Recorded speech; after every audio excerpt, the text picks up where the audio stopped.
relativity in time and space? You want to have some food out? Yeah. You want to look at Mars and Jupiter after that? Yeah. All right, you come to the right place. My name is Donald Stanford. I teach here at CSM, teach astronomy. And I welcome you to the 27th presentation of Art and Fun. That's what we're going to be doing. We have a lot of fun, learn a lot of stuff. And Mohsen Symvisio is the headliner right here. Okay? Now, Mohsen, most of you guys know Mohsen, but he's a really interesting guy. He was born in Iran, 1944, came to the States in 1963. He first started studying pre-med. At San Jose City. Then he ran into a book on Theory of Relativity by Bertrand Russell. And that changed his whole path. So he went from becoming a doctor to someone who's really into space, time, relativity, all kinds of really wild stuff. So Mohsen is director of the planetarium, teaches astronomy, physics, math, chemistry, everything. He's a professor of everything. So, without further ado, let's introduce the professor of everything, Professor Jantapour. Put up your nose.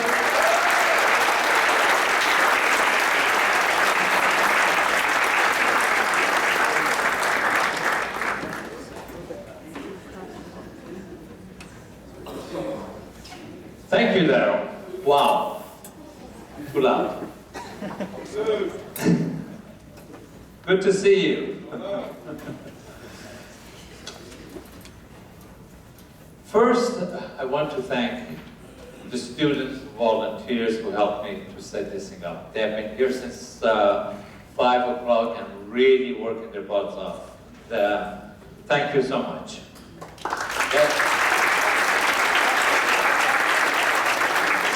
And also, I want to thank Math Science Division and also Student Senate for giving the money for the reception and the cards and stuff like that. And I think our president is up there someplace there. I want to thank him for all the support we get from him. And our PR department has done a great job. And thank them. The tip is fantastic. We couldn't do without it. Now, I have to thank my wife.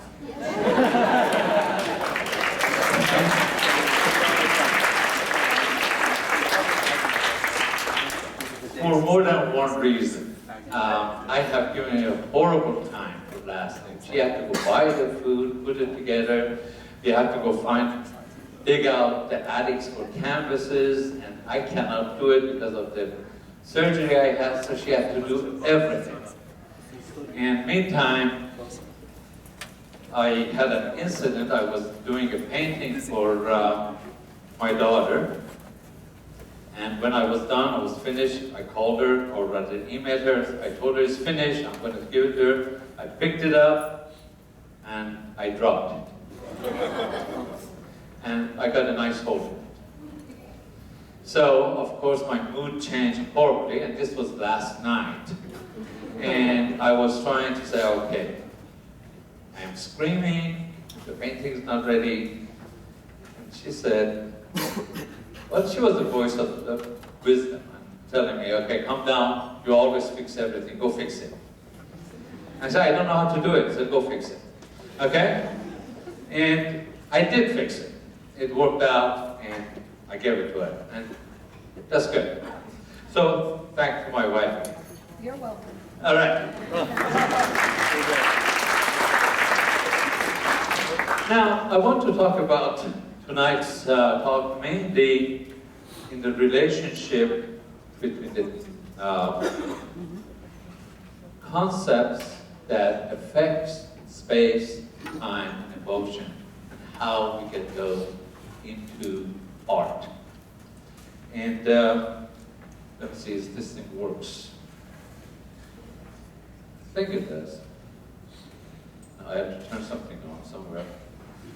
Let's see. Son, come over here. Which one? Oh, maybe. Oh, here it is.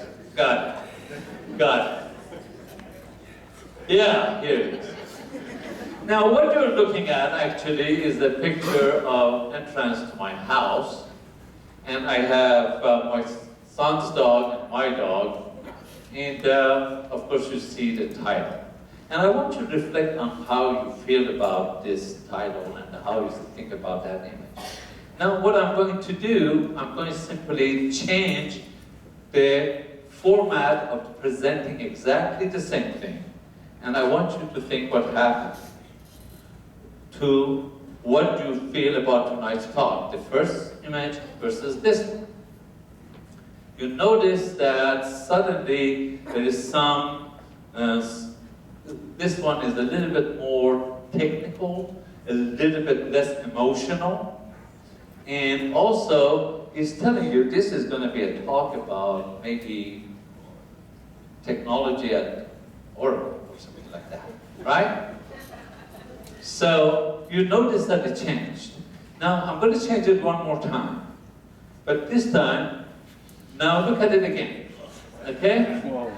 Now it became crazy playful. So then again you see that the same content is changing simply by the mode of presentation. How I present it to you, you see it differently. Same thing. In fact, I did not change a word. All of them are the same. Now what I'm going to do, I'm going to show this to you one more time, but this time I'm going to introduce the concept of time into it. All right? So now the same message, I'm putting time into this time. I take your time. There we go. There it is. Again, exactly the same thing. Now you notice that your focus changes because of the time element. You see it? So, what have I done with this very simple illustration is the idea that basically arrangement, which is the space, and the timing affects the way you think about exactly the same message. You think differently. There are different nuances on exactly the same message. Now, psychologists talk about dosing being connotative effect rather than denoted message. And there is a different connotation associated with each one of these. And those come out simply by the way the patterns are presented to you. As simple as that. Now, so the main ingredient of Symvisio are three things: time, space, and emotion. So that's what we're going to do. Let's start with time. Interestingly enough, I love this statement, and that is very true. Our life and our consciousness is more conditioned by time than by space. And the reason for that is kind of obvious. First of all, with time, you don't have any luxury of going back. With the space, you can. I can be here, and I can go back here. And then I don't like it, I can go back to the same place. But with time, I cannot do that. I cannot go back to 5 o'clock. You see? Well, if you're in a black hole, you cannot do that with the space either. Okay? In the black hole, the time becomes the space becomes directional too. But that's for Daryl's part. We don't talk about that. All right? Now, so there is actually a lot to this, and what I want to talk about time in terms of how it is coming to us. And I have 4 different kinds of time to talk about. And they're not really different in the sense that they're coming from different dimensions. People have talked about it, 2 dimensions of time. So old model of the relativity has one kind of time and another kind of time. That's not what I'm talking about. I'm talking about the time as we look at it in our lives. So the first kind of time is what we call experiential time. Experiential time is determined mainly, in fact, totally, by events. Okay? What you experience time is the events that happens to you. And generally, when you reflect back to your life, the only thing that can really set the duration for your time are the events that were made, okay? So you don't remember the event that you went to the bathroom, okay? But you do remember 10 years ago when you got married, or your boyfriend left you, or one of those things. The events of the big events really marks your time, your experiential time. And you get that all the time. If you think about it, if you're in one day, and you're doing so many things that day, the duration of that day looks entirely different than the day that you just sit down and do nothing. Okay? It's going to be entirely different. When you reflect back, the day is the day they've done so many things, then sometimes you think that, oh, every event that you did was the day before. Because you are making the experience of the time by the events. This is nothing new. Actually, Leibniz talked about this, that time, what it is the separator of events. If in the universe there was only one time, then time wouldn't have any meaning. The only reason we get a meaning is that because the events come in succession that you see. That's the reason behind that.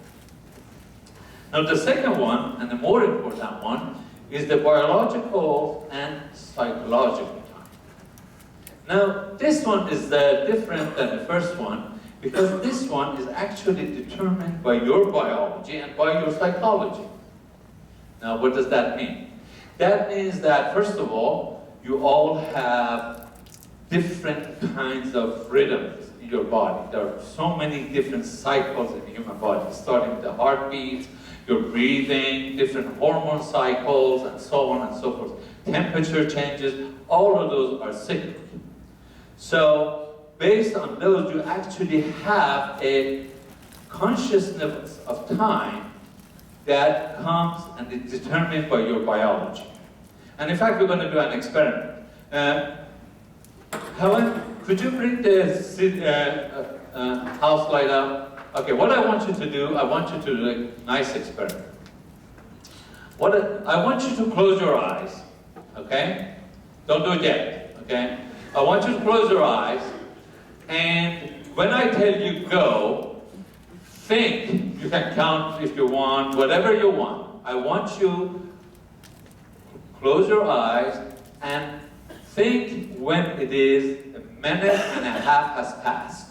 I won't say a word after that, after I told you go. I want you to close your eyes, and after you think a minute and a half has passed, raise your hand and look around and keep your hand up. Okay? Get the idea? Let's repeat it. You close your eyes, you think of a minute and a half. After you think of the minute and a half has passed, raise your hand and open your eyes and look around. That's the reason I want the house light to be up. In fact, you can go lower on stage. But I want you to do that. Ready? Go.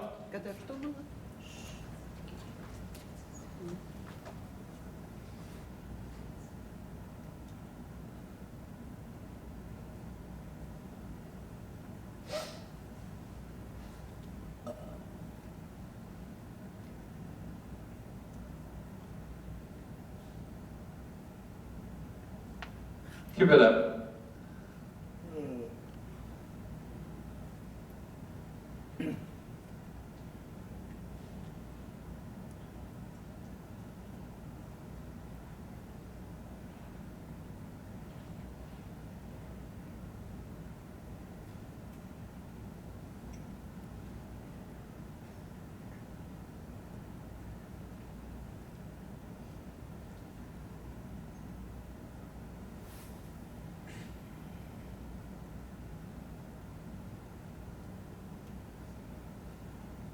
Those of you, your hands up, look around.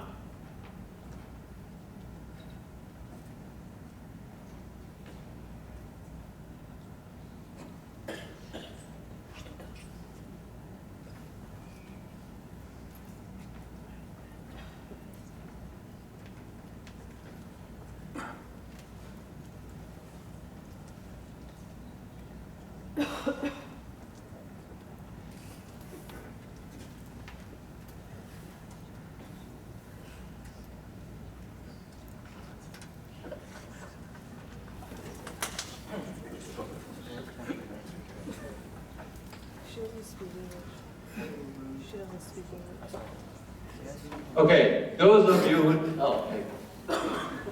who did not, keep your hands up, okay? Those of you who did not raise your hand, open your eyes and look.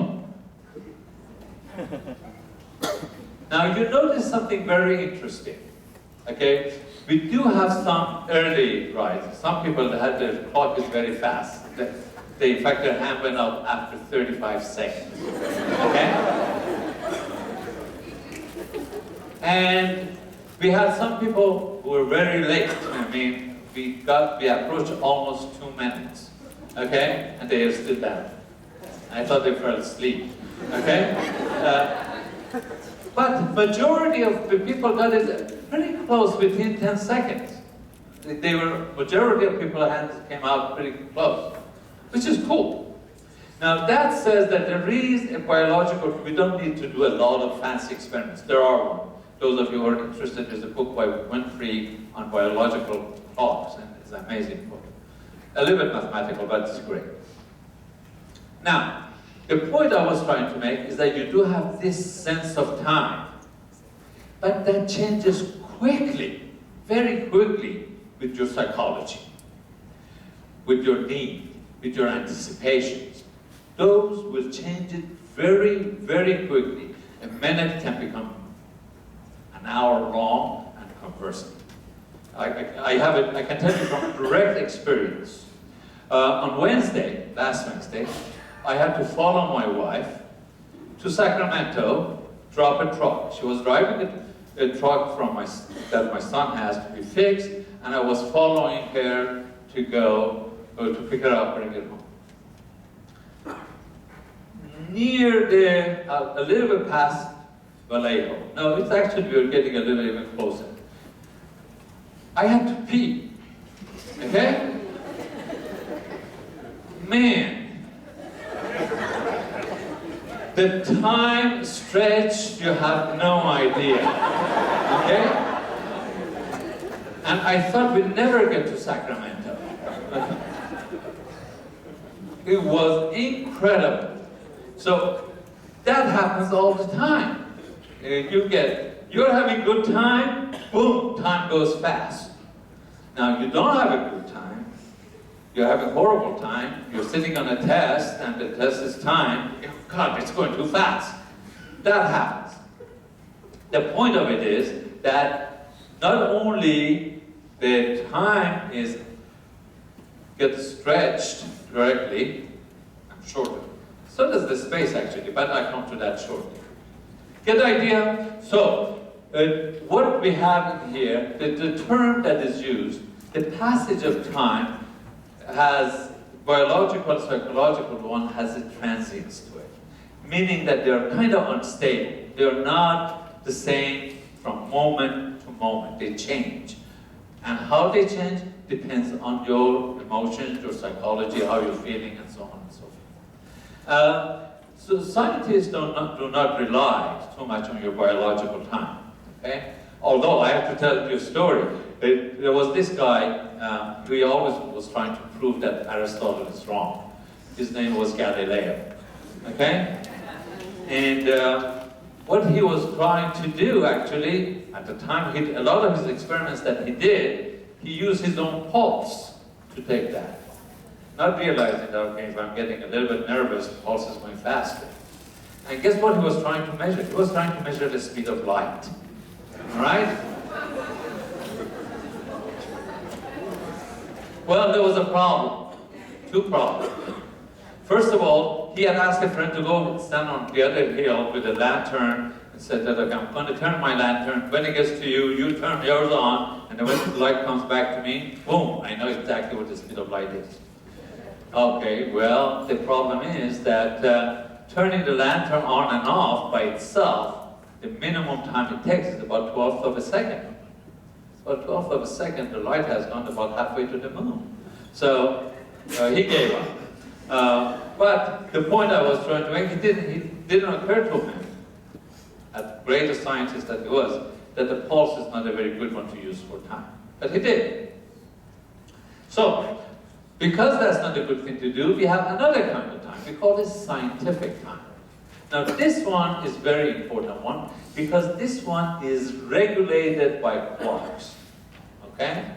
In other words, if we go from one noon to the next noon, we say it's 24 hours. We don't care about how you feel about it. It could be a long time for you, but it is regulated by clock.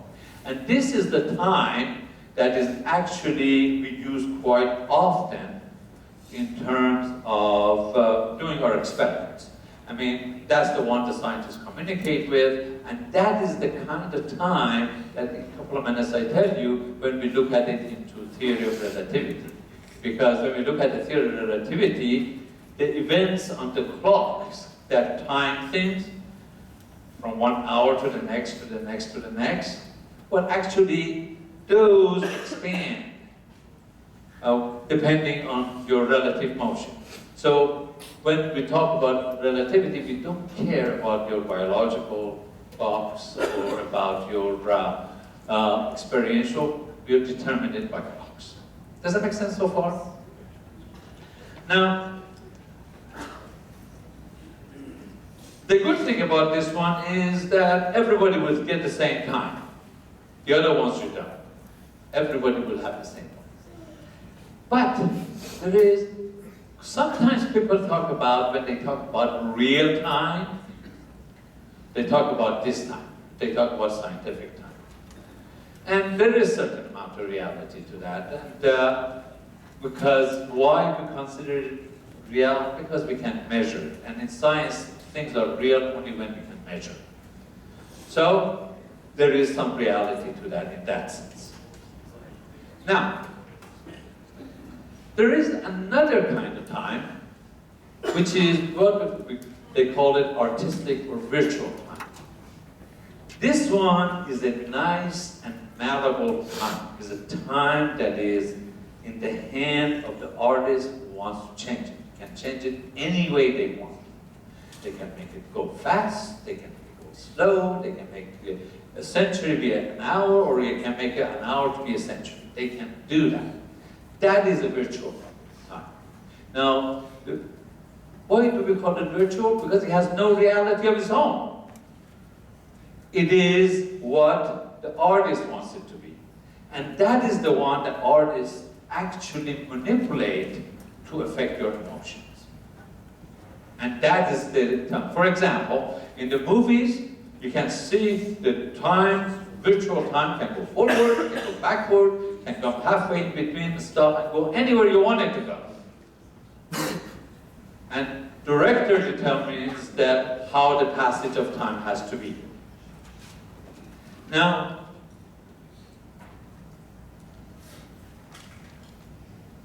and that is actually very important because that's what we use also in music, in everything else.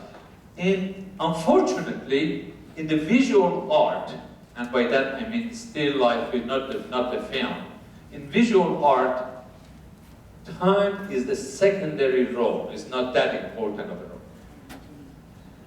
But in music, you want it to be, get somebody excited, you get the beat going one way. You want it to mellow down, you get the beat going a different way. So that is in the hand of the artist. Now, having said that about time, let's go to space. Now, I like this statement. This is one of my favorite statements, and I tell you why it is. I think Suzuki wrote that long time ago, at the beginning of the century. Suzuki is a philosopher who brought Zen and Shin philosophy from east to the west. And what I like about the statement, that he said something to the point that we always think of space as something empty. It is not. Emptiness and nothingness don't go together. They're not the same. It is very important to recognize that. Because a lot of time in physics, in astronomy, we talk about the size of the space, and everybody comes to me after and says, what happens after? What is beyond it? So you can't talk about beyond the space because that's the end of the space. They want something to be beyond. Always. Because they're thinking of their experience. We'll talk about it in a minute. So the important part I want to say about this is that recently, and by recently I mean within the last 50 years or so, we are coming more and more to realize that actually what we consider vacuum or empty space is full of energy. The energy at the quantum level is incredible. What we consider to be empty space or nothing space, it is not. Now,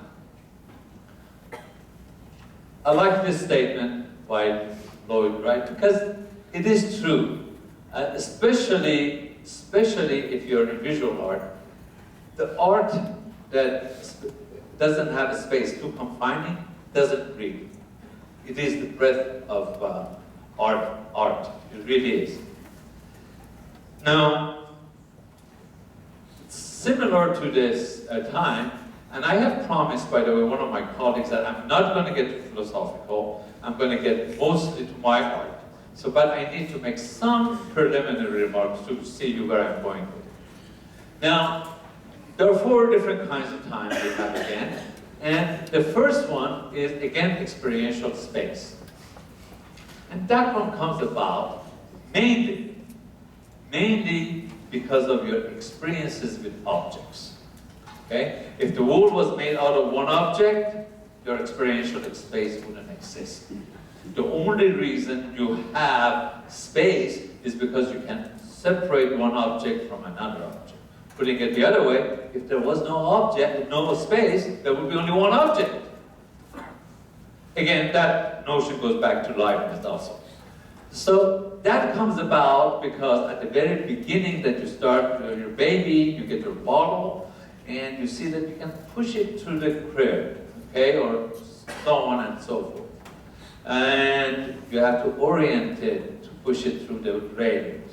Or like my son, you could stand out and jump over it, okay? So, and with his head first. Those are the kind of thing that you expect in the experiential. And when you think about it, people talk about their experiential space whenever they talk about space. And that is the reason a lot of time when we tell them space stops, that's it, and they cannot handle that because of their experiences.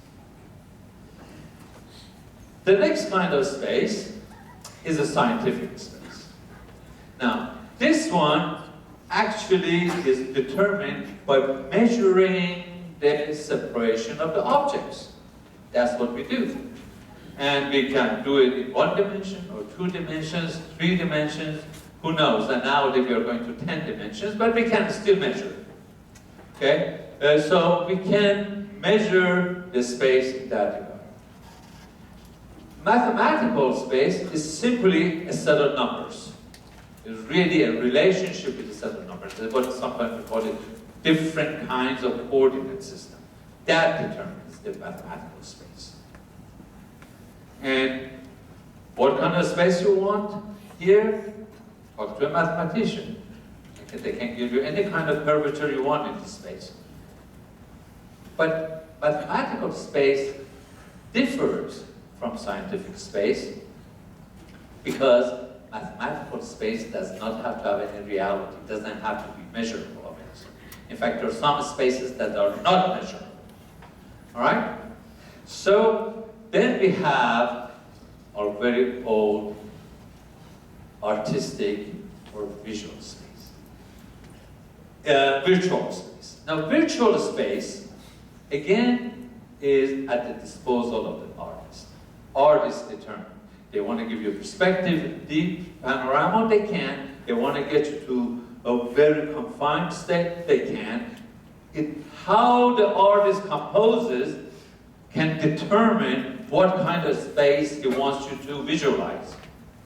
That is, now, whereas in music or oral art, time is primary, space is secondary, the reverse is true in the visual art. In visual art, space is primary, time is secondary, even virtual time. Now, the third element that we have was emotion. Now, emotion, there are many, many, many different definitions of emotion, all right? But basically, most often it is defined as a reaction to a certain response of an organism. That's the most primitive definition of emotion. So the emotions break down to two general categories. One category, well, let me first tell you this. Where does it come from? The word emotion comes from Moore, Daryl say émouvoir, okay? Which means basically to stir up. And that is what we're talking about.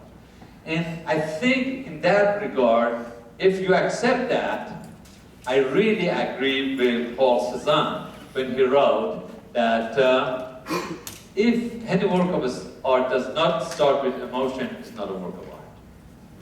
I know people in the graphic department are going to get mad at me, but that's a graphic art. It's a different story. All right? Now,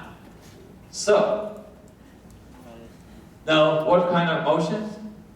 There are two different kinds of emotions that we talk about. One type, we call those basic emotions. Basic emotion is actually common, is the same among all the species, from the amoeba all the way to man. Okay? And so what are these emotions? Well, they're actually, depending which psychologist you talk to, is between 6 to 9. The one that I like is by Robert Polacek, and that one has 8 basic emotions.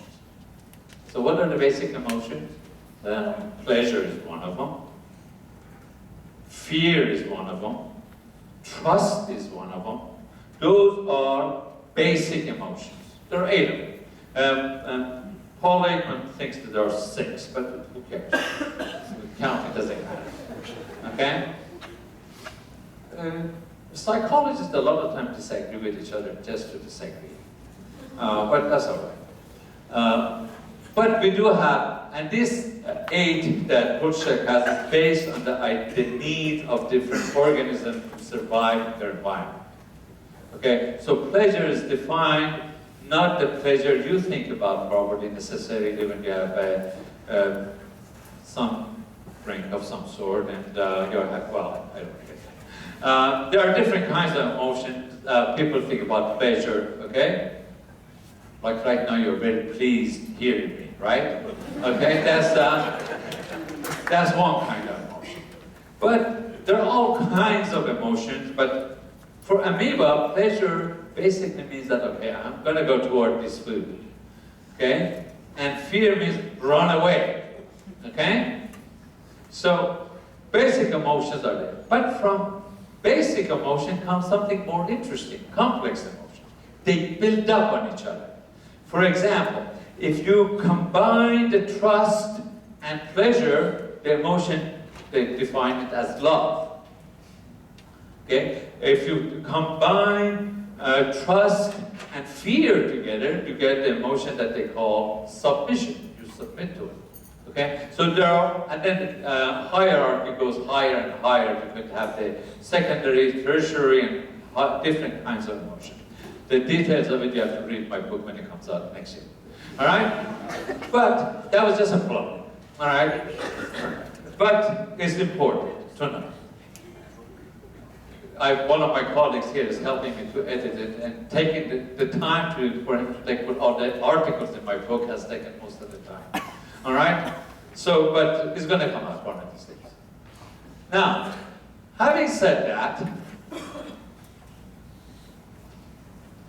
what are the things that affect emotion? One of them is color.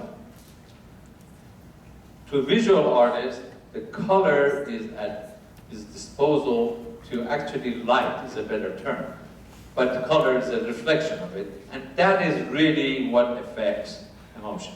Now, I'm going to test you out on that to see. Again, I want you to look and hold it. I hold it for about maybe 10 seconds or so, and see how you feel when I put on different color.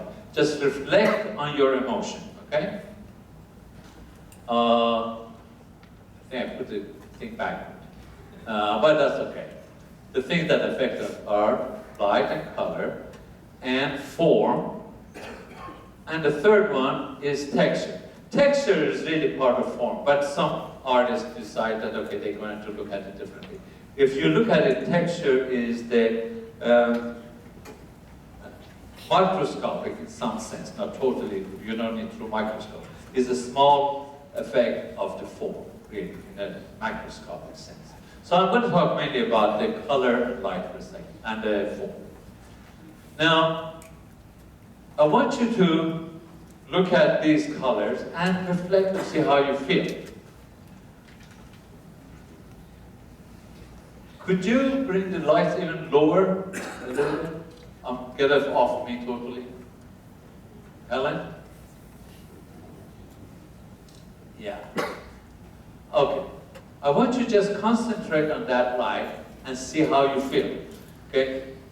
Think what kind of emotion that color brings up. All right? Now look at this.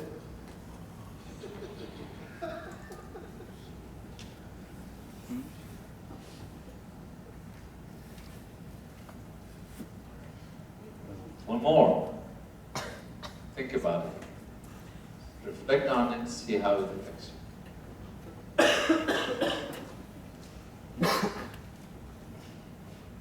Are you comfortable where you're sitting? Oh, okay. Good. Look at this one.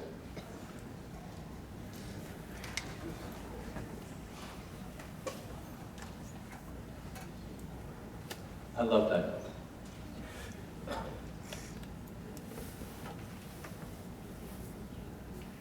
Okay, now before I get to form, I want you to notice that hopefully you had different emotions. It doesn't matter what kind of emotion you had.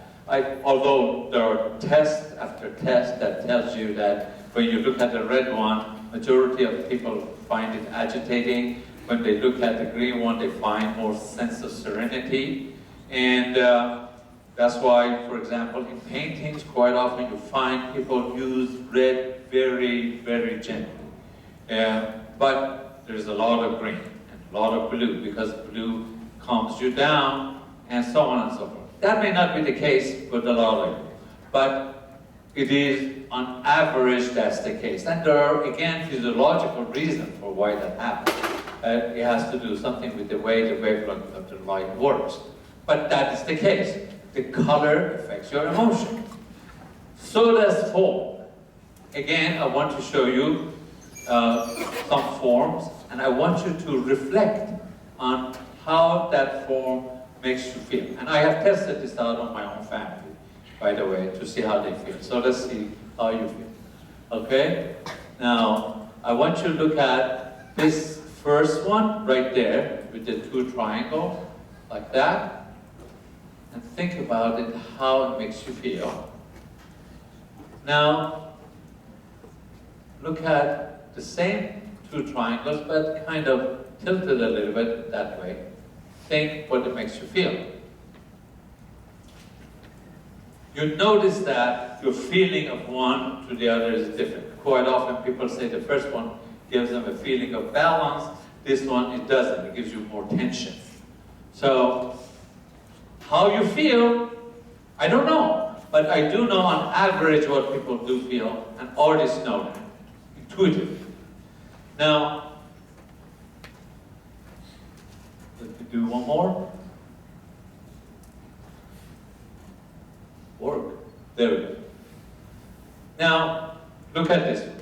You notice that the colors I have kept the same, but this time what is affecting you is just the form, that how it makes you feel. In one case you may feel stable, in one case you feel balanced, in one case you may feel actually you're going to fall off, or sometimes because something bad is going to happen, all kinds of feelings. Now, what if you're weird like my wife maybe, okay? You look at the one that is falling over and say, that one feels good. All right, so it depends. I tested this out on my own family, and I got very interesting results. But psychologists have done real serious analysis of this, and they have used all kinds of mathematical models to predict what kind of emotions they cause. But I'm going to show you two more forms. One is right here. I want you to think again the emotion that you feel. All right? And this one here. Most people think of the first one is going to make them agitated. The nice line on this makes them feel calm. Now, that may not, the wave action of it calms you down. So, generally, the important thing to remember that the two different forms have entirely different effect on your emotion. Okay, now, let's get to where I promised my colleagues to do in terms of what's going to happen with when the experience. I tried to put these things together, and one of the paintings is here. Here was my early attempt. I was trying to incorporate time, real time, not just the virtual time, but real time, make it to come incorporated into the visual art. How would I do that? Here, I was not very successful. I was successful in controlling the virtual time by seeing, for example, if this doesn't show very well, the extent of the one butterfly versus the other one inside the pyramid, going back and forth, and so on and so forth. You could see my early experiments. Here again, I am doing that. This painting is upstairs, if you have seen it. This is called Music of Spheres. And again, my attempt at time is similar to be more metaphorical than direct. And that's what I was doing there. And this one, called Tilted Universe, is actually, I was trying to get the model, a representation of the space-time of the special theory of relativity. So, what I did is that you notice that as you go further up, the space shrinks, but of course it does it by perspective. And also, if you look at the clocks, you see that clocks time read differently, slower, and the very top clock has no time. And then, of course, I took the model from Buddhism with the sevens to get to the nirvana and so on. I get it up there. The point I want to make, and what is important here, is that, again, what I am doing, I'm representing time metaphorically, right there. Then I decided, okay, I need to get to Symvisio. How does the Symvisio? What is a Symvisio? A Symvisio, I made that word up. Basically, the idea is that you try to see several images together. You see it sequentially, and then you put it together. Pretty much what you do in the movie or the thing, you're getting at a lot faster pace. You see stills, but you put it together as a time sequence and you watch a movie. This slows the process quite down, but the idea is that you make a multi-panel painting so that the viewer is forced to look at one at a time, and then you look at it all together. That automatically brings the time into the picture, and there is a separation between the panels. Therefore, that again gives you pause and time to think about it. Now, Symvisio to visual art is like symphony is to music. You have different movements in music, and then when you put them together, you get a bigger piece that you call a symphony. The same is true here. You have different panels, and you put them together, you get a bigger unity emerging from what you have done. That's what the idea is behind doing the Symvisio. So the trick to it is that, okay, let's make a composition so that it would put time element into the visual space of painting. That was my job. So, first of all, a composition is always direction, meaning it starts from one end, goes to the end, and at the end stops. You go back up. That's the important part. And same is true with the music. You start with the beginning, you go through the movements, and then there's a recapitulation at the end. Okay. And the first panel of the Symvisio introduces the theme that you want. And it gets developed with subsequent panels, and you see what is developing in that region. Here's an example I made up on computer to see what I mean. Okay, here I have two elongated ellipses and one fat one. And then on the next panel, I made it into green. On the next one, I made it to the yellow, and then made that last one to close it up. Your eye would stop. That's the idea behind the Symvisio. This is not a painting, by the way, okay? Although I should paint it. All right. Now, I want to talk about Symvisio 1. And this one, unfortunately, I cannot get the colors coming out. Except the only place that you see the black here, on these, the black washes out. And there is nothing I can do about it. So just enjoy it the way it is. Now, what I have here, actually, the first one is designed on form, the other two on color. That's why this whole thing is the color and form. And if you notice that the space is created simply by three rectangles, one overlapping the other. Actually, you don't see really rectangles on those three. You see one rectangle and two L's, but that's okay. Perceptually, you see three rectangles. The same on the other one, the same the other one. Now, what has happened in those, actually, you see that the color is introduced here.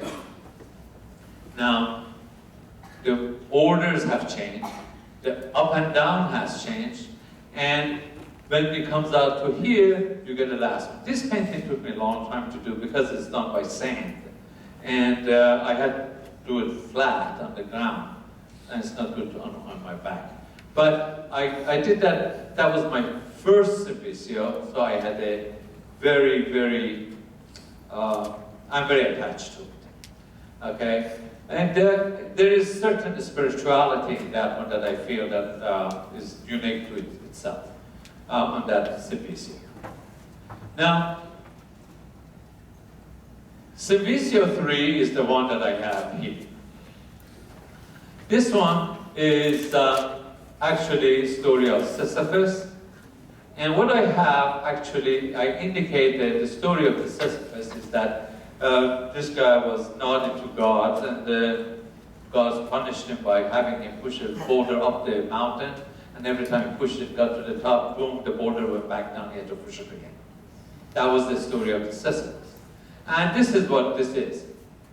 And I have portrayed the mountain by actual gem rocks, okay, jade, and malachite, so on and so forth, different kinds of rocks, jasper and so on. Now,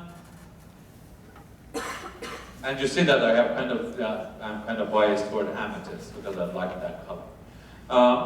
Now, if you look at it carefully, you would see the boulder gets moved to here, to here, to here, and then boom, goes back to the very beginning again. Now suddenly you're going to see this arch form when you put them together. Each panel by itself is a complete painting. Somebody come, one of my students said, I want to buy that panel. I said, you can't. Okay? But because you can see that it goes together. So this forms one Symvisio, and this is my original sketch on it. That I said the numbers shouldn't mean anything to you, but it's okay. Original sketchbook that I had, I put it here so you can see how I went about doing Symvisio 3. From there, I made that. And I had a set of lenses that I used. I used those lenses, actual lenses, and I put the rocks under it. I bought gems from some store. One of my friends is a gemologist. Told me to go to a store, buy a gem. I did. And so all the rocks that you see and the images that you see is actually, I was watching it under the lens and I was painting it as it was going around. The next Symvisio was Symvisio number 4. And on this one, I did a little bit different. What I did here, I took the Indian mythology of 4 seasons. And I got the 4 animals. I got the eagle, coyote, and bear, and white buffalo. Those 4 dictate the 4 seasons. The spring and so, what's that? Spring? Summer, fall, and winter. All right. So it was in 4 unfoldment. I really like this one, and I'm going to tell you about it. Something that's really cool on this painting, and you'll see why in a minute. First of all, I made this painting with the arcs of circle. Everything that you see are arcs of circle. Okay? Different arcs of circle. And the number of arcs of the circle that I have in here is the power of 2. Those of you who are my students, you know why. Okay? So, this Symvisio, this is the spring, and this is actually different techniques of painting that I've used to do this one. This is subtraction, meaning that I put the paint and take the paint off. That's to get the effect that I'm getting. And the second unfoldment of it, now you're getting to summer with the coyote. And the third one is the bear. And the fourth one is gonna, you notice that these keep moving you, right? Now, the fourth one is gonna halt it. It's gonna stop and turn around. Get it? Good? Let's put it together. There it is. It's called squaring the circle. Are you with me so far? Now let me go to the next one. This is my Symvisio number 8. Now you can get the idea. There's a pedal just moving. Watch the next one. Here we go. The third one. 4th, and the 5th panel. Again, exactly the same idea. Now, putting it together, you get what we call the dance of the pedal. Now, let me go to making of the Symvisio number 10. I showed this one last time, but I have it behind the curtain. This one is a little bit different. Now, last time when I showed it, I was really delighted because everybody associated it with their own experience. And I want to show you what I have now. This is the first setup. I had a set of pictures from New Zealand, from a friend of mine who was there. I looked and walked by Crystal Spring and so on. I put it all together to make it into a Symvisio. And this is my first run. basically I'm composing. And I'm not very happy with it, the lines are wrong, so I went to the second try. Now, things are getting a little bit better, but it is not quite there. I'm still painting underneath. Now, at this point, about 2 months, 3 months has passed, so 4 months. You have to ask my wife. The next one, now I am having a little bit better time with it. Now, it looks, I'm getting there, except I am very unhappy with that sky over there, the number 4. So I'm going to change it again. Now I have added what I need to add on those. The fourth one, I just repainted the whole sky, and I put some kind of masking tape on it to keep the rhythm that I want to keep to go, so that I know what I'm doing. And then this is what I started to do. Now once I finish this stage, the next stage is the actual painting. But what I want you to do, please read this very carefully. Because the most important thing for me at the composition is nothing but to be able to really bring a particular kind of emotional feeling out when you look at the Symvisio. Alright? Having said that, it really is. When you look at a beautiful shell, there is emotion that you have. When you look at the seaside, there's a particular emotion that you have. When you look at the mountains, you have, that is the kind of emotion that I was trying to add. Now, so what I did, this is a painting, I tried to use 3 different techniques, combine it with my own. I was really taken by the energy that I see in the impressionist painting. I like the light that Luminous did at about the same time that Impressionists came about, and I like the mood that you get with the pointillism. They put the dots and do the paintings together. So I decided, okay, I'm going to combine those 3, add my own to it, to make a new style out of it, and make a painting here. Now, so we'll go to it. All right. Now I want to show you my Symvisio number 10. Okay, Alan, you can take that.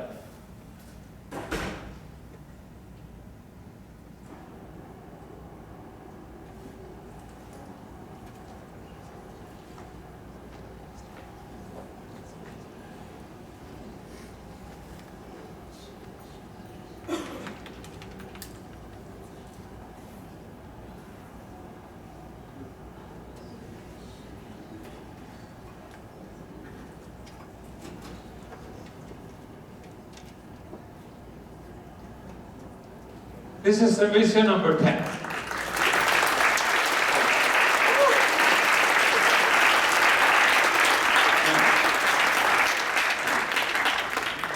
As you can see, I have made up different things as we go along.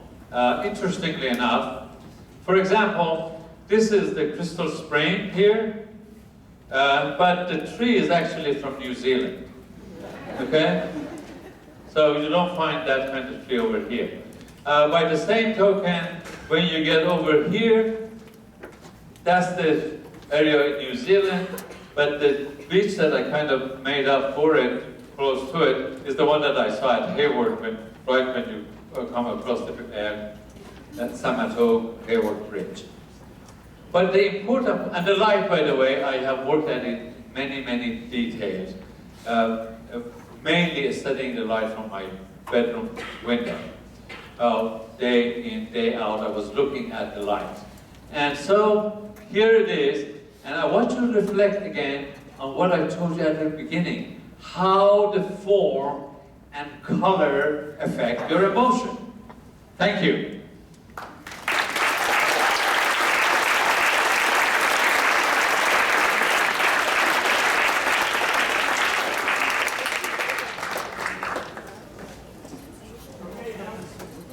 Hello.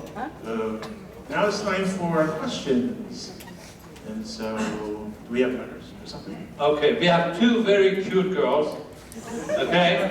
And they're twins, and I had told them to wear the same clothes, but they didn't. But they're going to bring a microphone to you to ask me questions. And please do that. They're always going to try to repeat the question. Not so much because I don't hear, which is true, I don't. But because later on when we want to go to it, we don't have that sound. All right? Go ahead.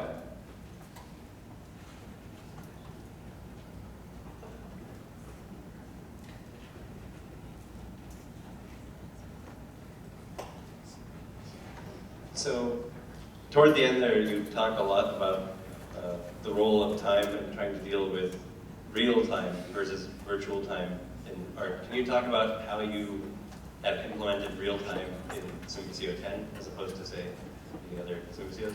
Go ahead. The Question is, how did you invoke real time in this particular Symvisio?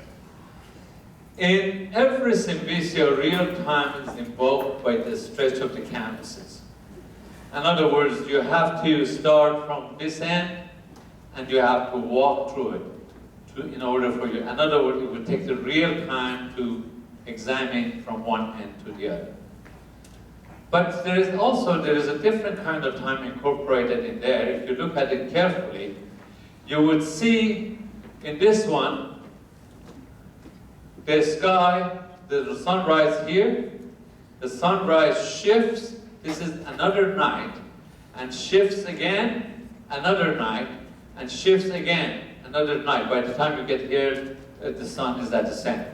So in that way, we can actually incorporate the day after day as a representation of time, but physically it would take time for you when you want to come close and look at it.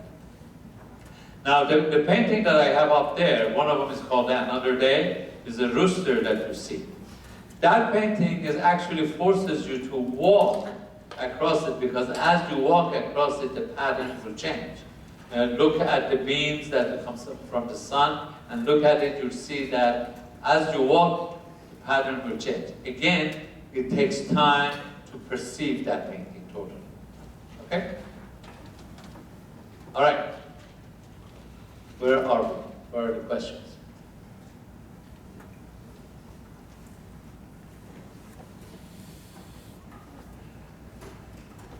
Wow.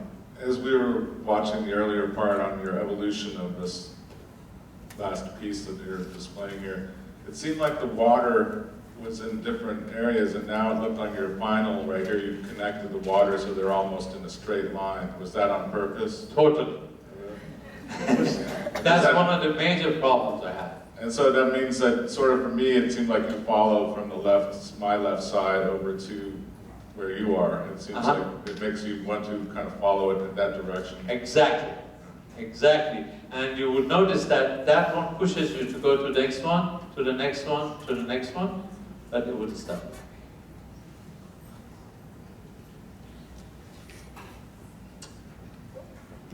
Okay? Go ahead.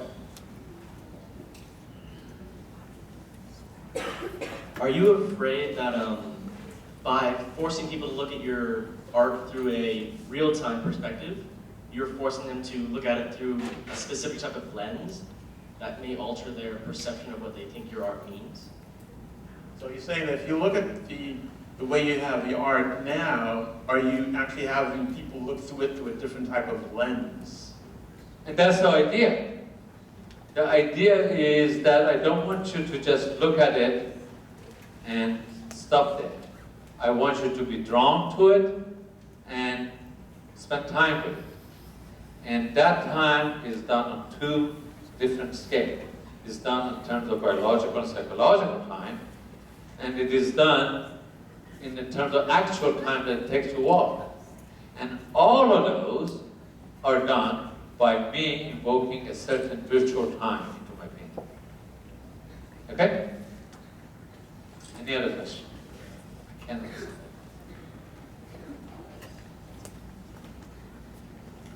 Mohsen, what's the title of Symvisio 10? What's the title of Symvisio? The title of it, I cannot get credit for it. It's called Sublime Serenity.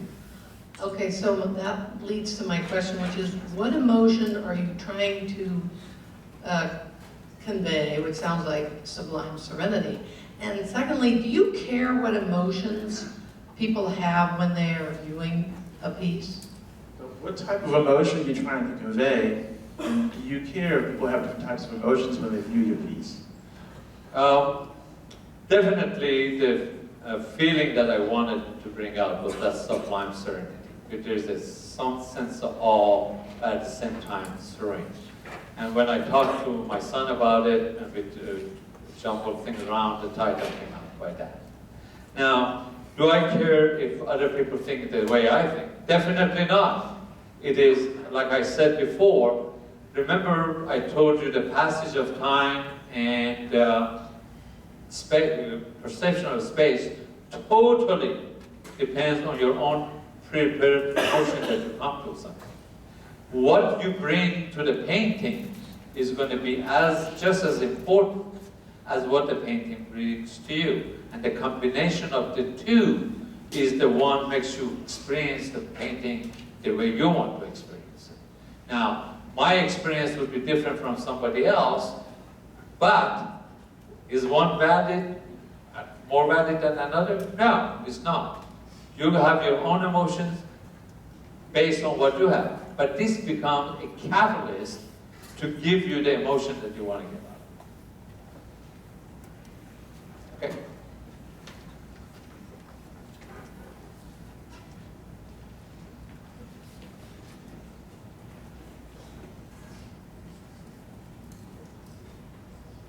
So your native language is written from right to left. Everything you've shown us reads from left to right. Is there an emotionality for you associated with the direction that you read these? Does it relate to the language that you grew up with? So what you're saying is that your language is usually from right to left, but you're having everything read from left to right. Is there anything coming from that?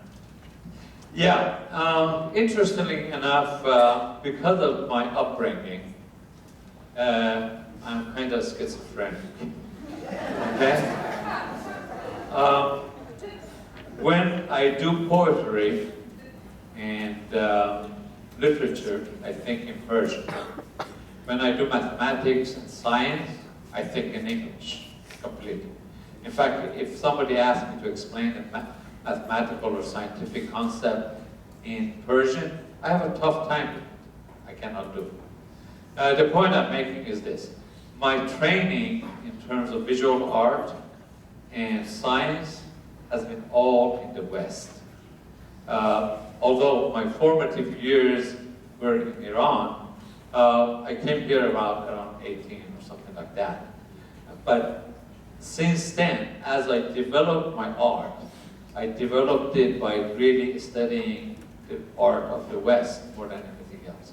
And art of the West normally is done in terms of the from left to right. But more importantly, psychologically speaking, if you get a frame, a square, let's say, doesn't matter which country you're from, the center is the most stable point of the square. So if you put something at the center, it doesn't want to move. The next stable point is actually lower third away from the left-hand side. That's why when you want to balance something, the left-hand side can take a lot bigger portion of your work than the right-hand side, because right-hand side, a small thing, that knocks it off balance. A good example of the work that you can see in that regard is the works done by, for example, Mondrian. Mondrian's work is so that it really do the color balancing. And if you look at it, you see that the left hand and the lower part of his painting, there are a bunch of squares and stripes, but you see that they carry a lot more weight than right hand side. That has to do mostly with the human perception. And that is because the right brain is the one that does the most of the perception and is tilted toward the left. Okay? There's a hand over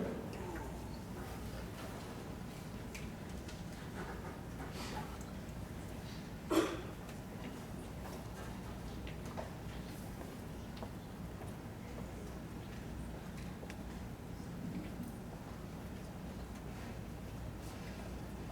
idea of Sisyphus offending the gods and being punished by carrying rock. Could you put the mic in front of your mouth? It's really hard to hear things. Sisyphus being punished by carrying the rock up the mountain. Do you know the offense that he causes, this suffering? Sisyphus is pushing the rock up the mountain. What kind of suffering does that Actually, he come from? insulted the gods. Like Okay, and apparently he was challenging the ability of the gods, and that's why he got punished. he was what? He challenged the ability of the gods, he was defying them, and that's why he got punished. But there are people here with the English major can tell you a lot more. Okay.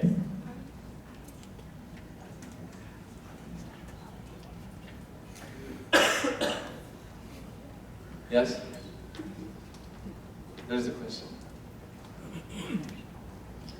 Yeah, I had a question about your process and your method for developing the paintings. I was curious to know if you worked on a toned ground or if you started just from white canvas and if these were oil or using acrylic. What is your process for starting a painting? I do, once I go invent a process or do it, I get very quickly bored with it.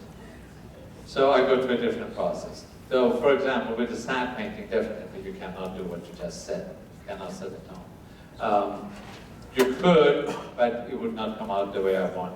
So those are predetermined with color. I know where to go. It's usually just on white canvas or? Depends.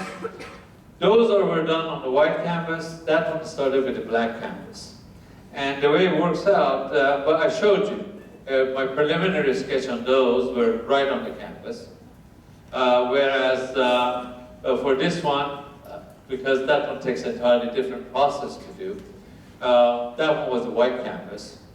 And I brought it up to the life that it did. That I had to do the undertone into mostly sepia colors like that, and then build it up.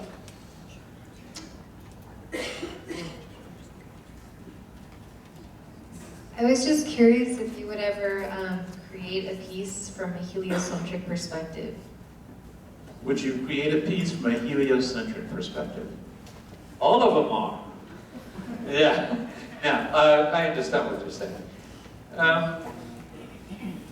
What I do, if you look at the painting that is up there, actually the one that's called the Music of Spheres, the painting, the idea behind that painting is actually comes from the idea after Kepler. And so it has heliocentricity in it. In that painting, what you see, that you see heaven and earth have been separated.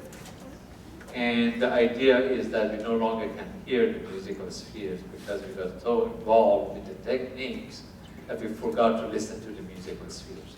So you see that big gap on that painting. Also, there's another part to it.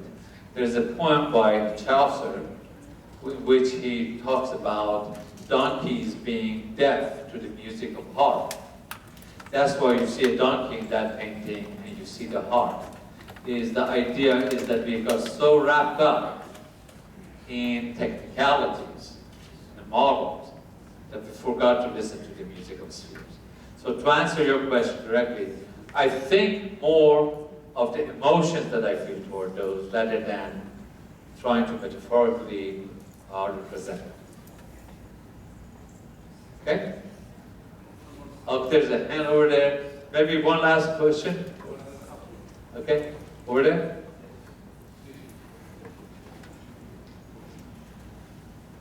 Oh, there are two more questions, I guess. How long did it take you to paint a picture? How long did it take to paint a picture? Depends. That one took me about almost 2 years. Some paintings, generally if it's a single canvas, I can do it maybe in a week. But this kind of work, because it has a lot of build-up, so you have to make one layer after another layer after another layer. So something like that takes about 18 months to 2 years to do. And also it depends on how much time I get from my wife. Okay, I saw a hand here. I also have one question here. Can you put number 1 at the end and make sense out of it? Number 1. Can you reorder that? Reorder. Can you reorder it and make more sense out of it? Well, maybe you could. I can't. Because as soon as let me tell you why. If I had put this at the end, then I want to see something after it. Look at it carefully and do it yourself, in your mind. Put it here and see, because of this, where the sun is, you feel like that, okay, there should be another one telling me what happened to that tree. You see? No, I can't.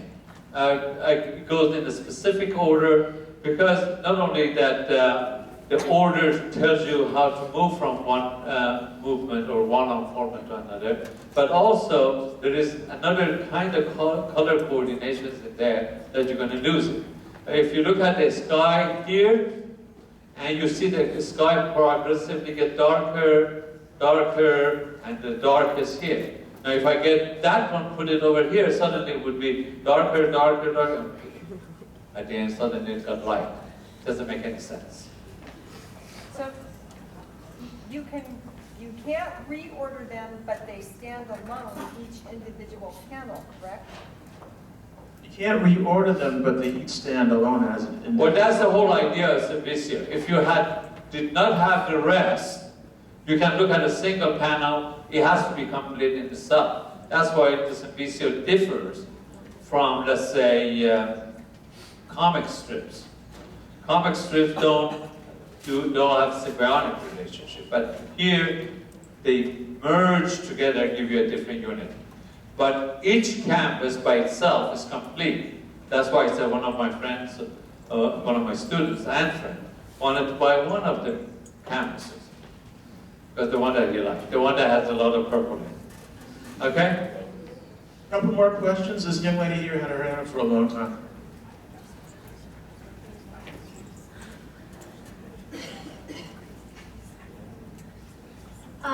You spent a lot of time and energy and put in a lot of detail into all your paintings to instill the idea of space, time, and emotion.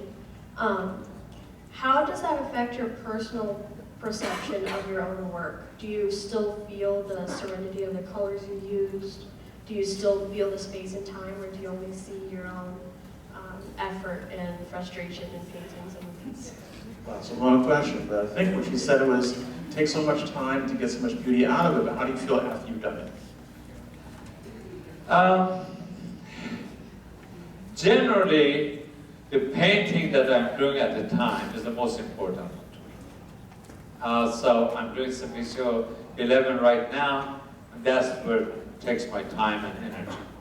But to answer your question a little bit differently, normally when I put the paintings away, a lot of time I forget about the feeling that I had, because I forget about a lot of it. But once I start looking at it again, the same feeling comes back, and I feel the serenity that I had in it. Now, the frustrations are incredible, okay?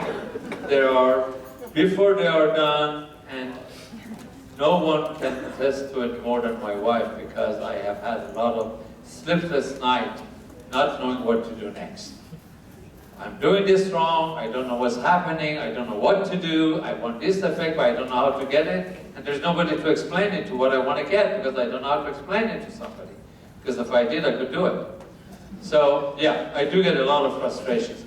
There's a good feeling of satisfaction when you're done. But to me, personally, the process of painting is the most important. So while I am doing it, I feel the sense of creativity, and that is, nothing can match it. Afterwards, I enjoy it, and I like people look at it and enjoy it. All of that is true. But personally, I enjoy the process. Inventing the next one is very important. guess one more question. I think Gabby.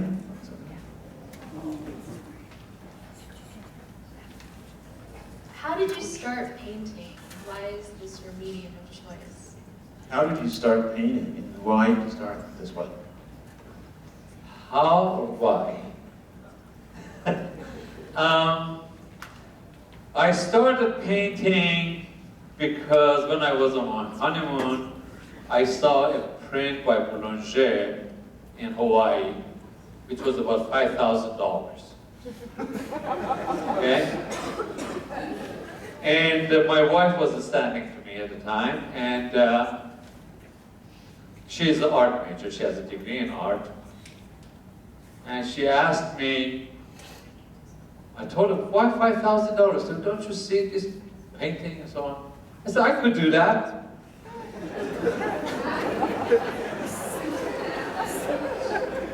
So she said, she got a little bit, you know, I was being condescending. So we get to our hotel room. The honeymoon was a little bit shaky. So she got a bunch of a piece of plastic with the English muffins in it and put it on the table. Said, "Go ahead, draw this." Okay. So I took the pencil that was in the hotel and sat down and drew the English muffin with the plastic. She looked at it and said, "You can't paint." So I told you. So the next thing I did, I took a lesson from, there's a local painter named Charles Baker. He did a lot of things. I took an 8-week lesson. Then I became a painter. So officially I became a painter, and I enjoyed doing it. What was the second part of your question? I forgot. Why is it your medium of choice? Well, first of all, I do charcoal, watercolor, and all of them. Why is painting oil my favorite? Is because it is most forgiving medium. Okay? If you make a mistake, you can erase it and do it again. Okay? With the charcoal and watercolor, you could do it again, but it looks kind of funny. All right?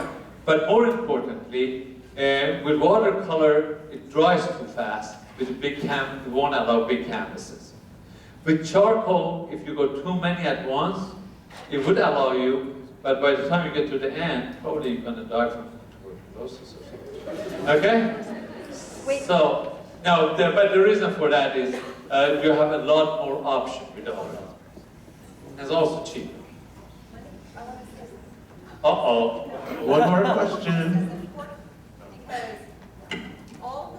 Say it in there, please. It wasn't just painting. It started with music. He's played every instrument. That went away. He's written poetry, studied philosophy, gone the gamut, and its painting is the one that took and stuck, and it's been 25 years. Wow.